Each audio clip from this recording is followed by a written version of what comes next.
Now for into the record, this excerpt from the captain's personal log. Captain's log, stardate 7412.6, 1.8 hours from launch.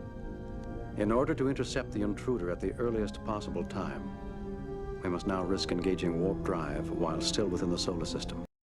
Captain's log, stardate 7413.4. Thanks to Mr. Spock's timely arrival and assistance, we have the engines rebalanced into full warp capacity. Repair time, less than 3 hours. Captain's log, stardate 7414.1. Our best estimates place us some 4 hours from Earth. This remains our only means of contact with our captor. Captain's log, stardate 8130.3. Starship Enterprise on training mission to Gamma Hydra, Section 14. Approaching neutral zone, all systems normal and functioning. Captain's log, stardate 8141.6. Starship Enterprise departing for SETI Alpha 5 to pick up the crew of USS Reliant. There are always possibilities, Spock said. And if Genesis is indeed life from death, I must return to this place again. USS Enterprise, Captain's personal log. With most of our battle damage repaired, we're almost home. Most of our trainee crew have been reassigned. Lieutenant Savick and my son David are exploring the Genesis planet, which he helped create. The death of Spock is like an open wound. It seems that I have left the noblest part of myself back there on that newborn planet. Captain's log, stardate 8390. We're in the 3rd month of our Vulcan exile, and it was Dr. McCoy with a fine sense of historical irony who decided on a name for our captured Klingon vessel. And like those mutineers of 500 years ago, we too have a hard choice to make. Captain's log, stardate 8450. Captain's log, stardate 8450. Good morning, Captain. Forget it. Stardate 9521.6.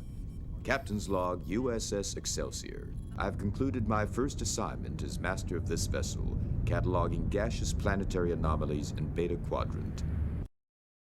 Captain's log, stardate 9522.6. I've never trusted Klingons, and I never will. I can never forgive them for the death of my boy. Spock says this could be an historic occasion, and I'd like to believe him. But how on earth can history get past people like me? The Enterprise hosted Chancellor Gorkin and company to dinner last night. Our manners weren't exactly Emily Post. I've never trusted Klingons, and I never will.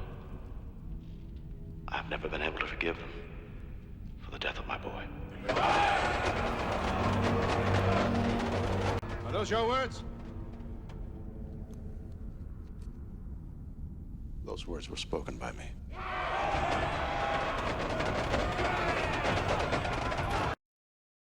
Captain's log, stardate 9529.1. This is the final cruise of the Starship Enterprise under my command.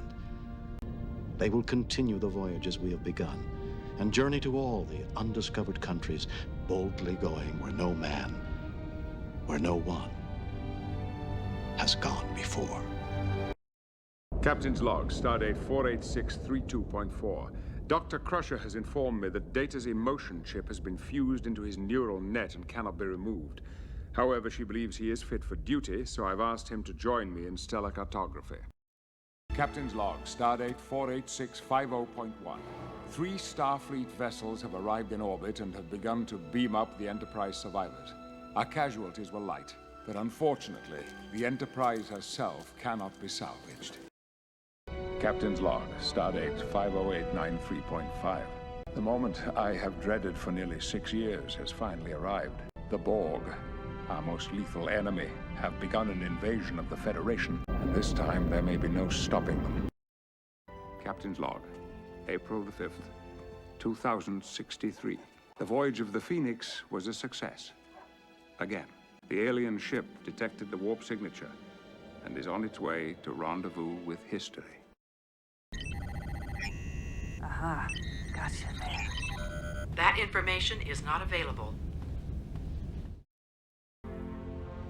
Captain's log, stardate 56844.9. The Enterprise has arrived at Romulus and is waiting at the designated coordinates. All our hails have gone unanswered. Captain's personal log, supplemental. We're heading toward Federation space at maximum warp. The crew has responded with the dedication I've come to expect of them. And like 1,000 other commanders on 1,000 other battlefields, I wait for the dawn. A note to the galley: Romulan ale no longer to be served at diplomatic functions. Captain Kirk, will you please join me on the bridge?